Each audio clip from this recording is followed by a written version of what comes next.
Hello दोस्तों, नमस्कार। मैं प्रिंस आपका एक बार फिर से स्वागत करता हूं स्कोर मोर यूट्यूब चैनल में।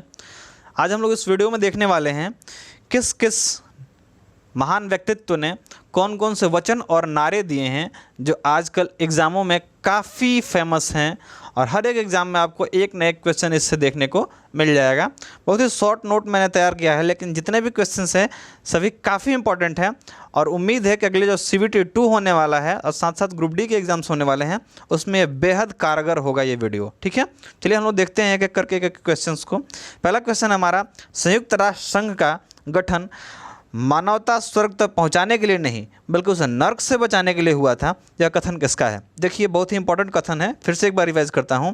संयुक्त राष्ट्र संघ का जो गठन हुआ है वह मानवता को स्वर्ग तक पहुंचाने के लिए नहीं बल्कि उसे नर्क से बचाने के लिए हुआ है। यह कथन था डेग हैमरशोल्ड का।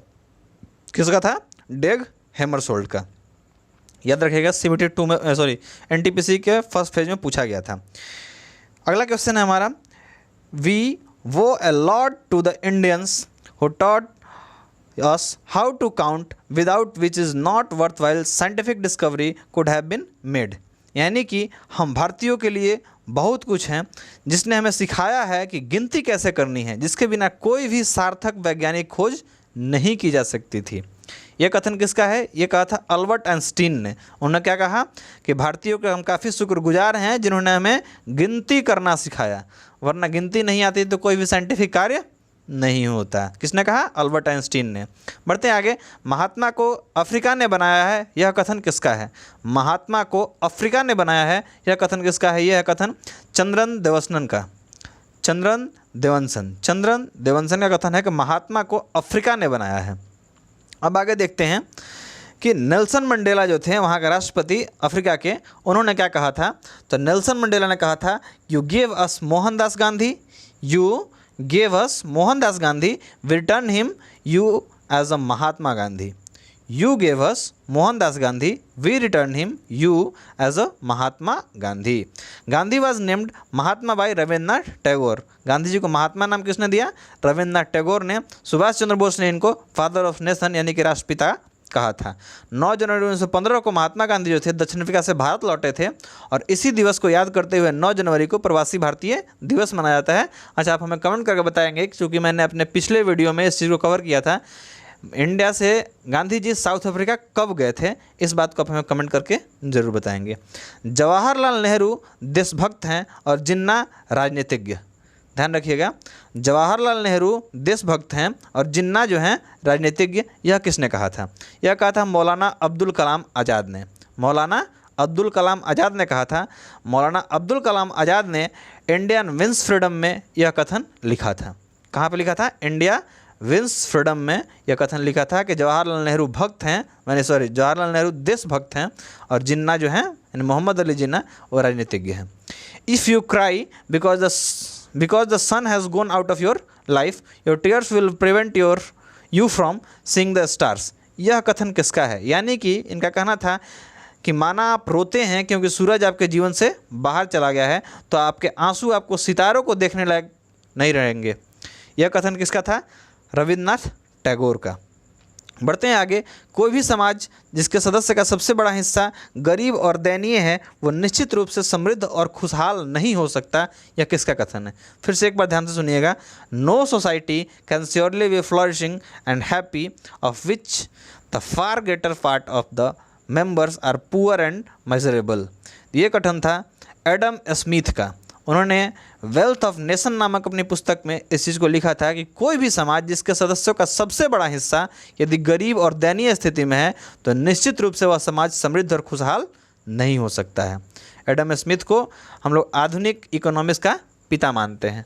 अच्छा, इकोनॉमिक्स का पिता किसे मानते हैं ये आप हमें कमेंट करके बताएंगे। 1857 का विद्रोह न तो प्रथम था न ही राष्ट्रीय। ध्यान रखिएगा, यहाँ पे बहुत सारे क्वेश्चन आने वाले हैं 1857 की क्रांति से। 1857 का विद्रोह न तो प्रथम था न ही राष्ट्रीय, न यह स्वतंत्रता संग्राम था। यह कथन किसका है? यानी कि RC मजमूदार ने कहा था कि 1857 का विद्रोह न तो प्रथम था न ही राष्ट्रीय था और न ही यह किसी तरह का स्वतंत्रता संग्राम था। ये कहा था आरसी मजूमदार ने। आगे देखते हैं और 1857 से जुड़ी क्या क्या बातें हैं जो आपको याद करनी पड़ेंगी। 1857 के विद्रोह को सबसे पहले किसने आज़ादी का पहला युद्ध कहा था? तो ये कहा था विनायक दामोदर सावरकर ने। 1857 की क्रांति को और किसने क्या कहा देखिएगा। सैनिक विद्रोह की संज्ञा किसने दी? तो ह्यूमस लॉरेंस माल्सन ने, दुर्गादास बंदोपाध्याय और मोइनुद्दीन और ट्रेविलियन और मुंशी जीवनलाल ने, इतने लोगों ने कहा था कि सैनिक विद्रोह 1857 की क्रांति को। कट्टरपंथियों और ईसाइयों के विरुद्ध संग्राम, यह किसने कहा था? रीज ने। 1857 की क्रांति को कट्टरपंथियों और ईसाइयों के विरुद्ध संग्राम कहा था रीज ने। सभ्यता और बर्बरता के बीच संघर्ष किसने कहा था? तो टी.आर. होम्स ने कहा था। हिंदू मुस्लिम संगठन षड्यंत्र के नाम से इस 1857 की क्रांति को किसने कहा था? तो वह ऑट्रम और टेलर ने। राष्ट्रीय विद्रोह किसने कहा था? बेंजामिन डिज़रायलिन ने। एक नाम आपको काफ़ी फेमिलियर लग रहा होगा, बेंजामिन डिज़रायलिन। बढ़ते हैं आगे। राष्ट्रीय विप्लव, ये किसने कहा था? डॉक्टर ताराचंद ने कहा था। राष्ट्रीय स्वतंत्रता के लिए सुनियोजित संग्राम, ये कहा था अशोक मेहता ने। जो युद्ध धर्म की रक्षा के लिए शुरू हुआ शीघ्र ही स्वतंत्रता संग्राम का रूप ले लिया, यह किसने कहा था? एस.एन. सेन ने। ये सारी बातें हो रही है 1857 की क्रांति के लिए। देखिए ये अलग अलग लोग अलग अलग नाम से इसको जान रहे हैं। मेरठ के विद्रोह की गर्मी की आंधी की तरह अल्पकालिक एवं अचानक था। देखिए ध्यान से, मेरठ का विद्रोह गर्मी की आंधी की तरह अल्पकालिक एवं अचानक था, ये किसने कहा था? एस.एन. सेन ने। इतनी बातें हो गई 1857 की क्रांति के लिए। British ruled India because Indians cooperate with them, यानी कि ब्रिटिश जो है वो इंडिया पर राज कर रहे हैं। क्यों? क्योंकि इंडिया के लोग उन्हें सपोर्ट कर रहे हैं। ऐसा किसने कहा था? ऐसा कहा था महात्मा गांधी ने। कैसे? तो अपनी पुस्तक में जिसका नाम था हिंद स्वराज, जिसको उन्होंने 1909 में लिखा था। इसमें उन्होंने कहा था कि भारत पर ब्रिटिश के लोग राज्य कर रहे हैं, इसके पीछे एक व मात्र एक कारण है कि इंडिया के लोग उनका साथ दे रहे हैं। बढ़ते हैं आगे। किसने कहा था कि अवध एक चेरी के समान है? ध्यान रखिएगा, अवध एक चेरी के समान है जो एक दिन हमारे मुंह में गिर जाएगा। तो ये कहा था लॉर्ड डलहौजी ने। अवध राज्य का वर्णन एक चेरी जो है वो हमारे मतलब मुंह में एक दिन गिर जाएगा, मतलब उसको हम लोग एक दिन हड़प लेंगे। ये किसने कहा था? लॉर्ड डलहौजी ने। चेरी अक्सर पान के साथ खाया जाता है, ध्यान रखिएगा आप लोग।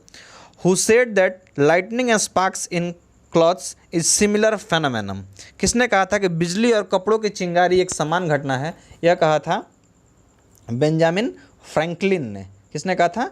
बेंजामिन फ्रैंकलिन ने। उन्होंने दिखाया कि बिजली और आपके कपड़ों से निकली हुई चिंगारी एक ही घटना है। कई बार देखेंगे आप लोग ठंडे के दिन में स्वेटर पहनिएगा और रात को यदि खोलिएगा अंधेरे रूम में, देखिए उसमें से चिंगारी निकलती हुई दिखती है। तो उसी को बेंजामिन फ्रैंकलिन ने कहा था कि बिजली और एक कपड़ों से निकलने वाला चिंगारी, ये दोनों सेम चीज़ ही है। चूँकि वो जो है वो मतलब ये स्थैतिक ऊर्जा है, वो गतिज है, ऐसी होती है।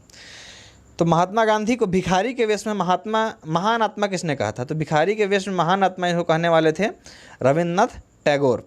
महात्मा गांधी को महात्मा की उपाधि भी रविन्द्रनाथ टैगोर ने दी थी, और रविन्द्रनाथ टैगोर को गुरुदेव की उपाधि जो थी वो महात्मा गांधी ने दी थी। महात्मा गांधी को अर्धनग्न फकीर किसने कहा था? विंस्टन चर्चिल ने। ब्रिटेन का प्रधानमंत्री था। क्या कहा था? कि ये हाफ नेक्ड फकीर। अनुच्छेद 32 जिसको संवैधानिक उपचारों का अधिकार भी कहते हैं, इसको संविधान का हृदय और आत्मा किसने कहा? वो कहा था भीमराव अंबेडकर ने। किसने कहा था? भीमराव अंबेडकर ने अनुच्छेद 32 को संविधान का हृदय और आत्मा कहा है। ठाकुरदास भार्गव ने प्रस्तावना को संविधान की आत्मा कहा था। ठाकुरदास भार्गव एक थे, उन्होंने कहा था कि संविधान की जो प्रस्तावना है वो संविधान की आत्मा है। बढ़ते हैं आगे। स्वराज मेरा जन्मसिद्ध अधिकार है और इसे मैं लेकर रहूँगा, यह नारा किसने लगाया? यह नारा लगाया था लोकमान्य बाल गंगाधर तिलक ने। अच्छा, इनकी मृत्यु कहाँ हुई थी ये आप हमें कमेंट करके बताएंगे, मतलब किस घटना के दौरान हुई थी। गरीबी हटाओ का नारा किसने दिया? गरीबी हटाओ का नारा 1971 के आम चुनाव में इंदिरा गांधी ने दिया था। अच्छा, गरीबी हटाओ का नारा जो था वो किस पंचवर्षीय योजना के दौरान दिया गया था? आप हमें कमेंट करके बताएंगे, काफ़ी इंपॉर्टेंट है। कई बार पूछा गया कि किस पंचवर्षीय योजना के दौरान दिया गया गरीबी हटाओ का नारा, जरूर बताएंगे हमें कमेंट में। जय जवान जय किसान का नारा किसने दिया था? जय जवान जय किसान का नारा सबसे पहले 1965 में भारत पाक युद्ध के दौरान भारत के तत्कालिक प्रधानमंत्री थे श्री लाल बहादुर शास्त्री, जिनकी मौत 1966 में ताशकंद समझौते के दौरान हो गई थी। तो उन्होंने दिया था जय जवान जय किसान का नारा। लेकिन 1998 में पोखरण में परमाणु परीक्षण जब हुआ, दूसरा परमाणु परीक्षण ये राजस्थान के पोखरण में, तो उस समय हमारे देश के प्रधानमंत्री थे अटल बिहारी वाजपेयी। उन्होंने इस नारा को थोड़ा सा और आगे बढ़ाया और इसको उन्होंने कह दिया कि जय जवान जय किसान और जय विज्ञान। ध्यान रखिएगा। करो या मरो का नारा किसने दिया? महात्मा गांधी ने। तो काफ़ी फेमस नारा है। ये कब दिया था इन्होंने? ये क्वेश्चन अब पूछा जाने लगा है। तो 1942 के भारत छोड़ो आंदोलन के दौरान उन्होंने कहा था। भारत छोड़ो नारा किसके द्वारा दिया गया? देखिए, भारत छोड़ो का नारा जो था वो लिखा किसने था? तो मेहर अली ने। किसने लिखा था? मेहर अली ने। लेकिन महात्मा गांधी ने इसे आम लोगों के बीच पहुंचाया था। 8 अगस्त 1942 को मुंबई के ग्वालियर टैंक मैदान में अखिल भारतीय कांग्रेस महासमिति ने भारत छोड़ो आंदोलन का प्रस्ताव पारित किया था। भारत छोड़ो प्रस्ताव का मसौदा जवाहरलाल नेहरू द्वारा तैयार किया गया था। यह आंदोलन महात्मा गांधी द्वारा अखिल भारतीय राष्ट्रीय कांग्रेस समिति के मुंबई अधिवेशन में शुरू किया गया था। Who gave the slogan total revolution, यानी संपूर्ण क्रांति का नारा किसने दिया? ये दिया था जयप्रकाश नारायण ने। उन्होंने इंदिरा गांधी की सत्ता को उखाड़ फेंकने के लिए यह नारा दिया था। कौन सा नारा? संपूर्ण क्रांति। मुस्लिम लीग के कराची सेशन 1943 में कौन सा नारा दिया गया था? देखिए, मुस्लिम लीग का जो 1943 के कराची सेशन हुआ था उसमें बांटो और छोड़ो ये नारा दिया गया था। डिवाइड एंड क्विट ये दिया गया था मोहम्मद अली जिन्ना के द्वारा। एक क्वेश्चन एनटीपीसी में पूछा गया। ठीक है, डिवाइड एंड क्विट किसने दिया था? मोहम्मद अली जिन्ना ने। दिल्ली चलो का नारा किसने दिया था? दिल्ली चलो का नारा नेताजी सुभाष चंद्र बोस ने दिया था। किसने दिया? नेताजी सुभाष चंद्र बोस ने।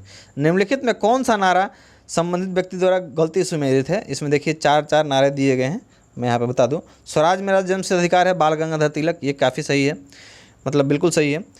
इनकलाब जिंदाबाद, भगत सिंह, ये भी बिल्कुल सही है। तुम मुझे खून दो मैं तुझे आज़ादी दूंगा, सुभाष चंद्र बोस, ये भी सही है। करो या मरो, लाला लाजपत राय नहीं, मैंने अभी बताया था महात्मा गांधी होगा इसका आंसर। बढ़ते हैं आगे। 1942 में भारत छोड़ो आंदोलन के दौरान उन्होंने दिया था करो या मरो का नारा। आराम हराम है यह नारा किसने दिया था? आराम हराम है का नारा जवाहरलाल नेहरू ने दिया था। इनकलाब जिंदाबाद भगत सिंह, करो या मरो महात्मा गांधी, जय जवान जय किसान लाल बहादुर शास्त्री, जय हिंद का नारा नेताजी सुभाष चंद्र बोस, तुम मुझे खून दो मैं तुझे आज़ादी दूंगा नेताजी सुभाष चंद्र बोस, दिल्ली चलो का नारा नेताजी सुभाष चंद्र बोस, वेदों की ओर लौटो काफ़ी महत्वपूर्ण दयानंद सरस्वती, सरफरोशी की तमन्ना अब हमारे दिल में है, देखना है जोर कितना बाजुए का तिल में है। यह नारा किसने दिया था? बिस्मिल अजीमाबादी ने लिखा था और राम प्रसाद बिस्मिल ने उसको शेर मतलब फांसी के फंदे पर झूलते के समय कहा था। देखिए एक बार फिर से इसको रिवाइज करते हैं हम लोग। सरफरोशी की तमन्ना अब हमारे दिल में है, देखना है जोर कितना बाजुए का तिल में है। नारा लिखा किसने था? तो बिस्मिल अजीमाबादी ने।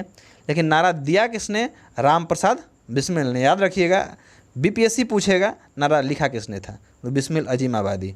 रेलवे खलासी चपरासी पूछेगा नारा दिया किसने था? राम प्रसाद बिस्मिल। कब दिया था? फांसी के फंदे पर झूलते समय। स्वतंत्रता मेरा जन्मसिद्ध अधिकार है, इसे मैं लेकर रहूँगा, लोकमान्य तिलक। मारो फिरंगी को यह नारा किसने दिया? यह आप हमें कमेंट करके ज़रूर बताएंगे। और ये सेशन आपको कैसा लगा? यदि पसंद आया हो तो लाइक शेयर कमेंट जरूर कीजिएगा। साथ साथ यदि आप इस वीडियो से रिलेटेड क्विज़ करना चाहते हैं तो आ जाइए हमारे टेलीग्राम ग्रुप में। टेलीग्राम ग्रुप का लिंक मैं लिख देता हूँ, @PMC ग्रुप ऑफिशियल। ठीक है, इसमें आप आ जाइए और आप यहाँ पे क्विज़ दीजिए ताकि आप अपने आप को आंक पाइए कि अच्छा मैंने कितना पढ़ा है और कितना याद रहा। और ये वीडियो आगे आने वाली सारे एग्ज़ाम्स के लिए काफ़ी महत्वपूर्ण है। धन्यवाद। खुश रहिए, पढ़ते रहिए।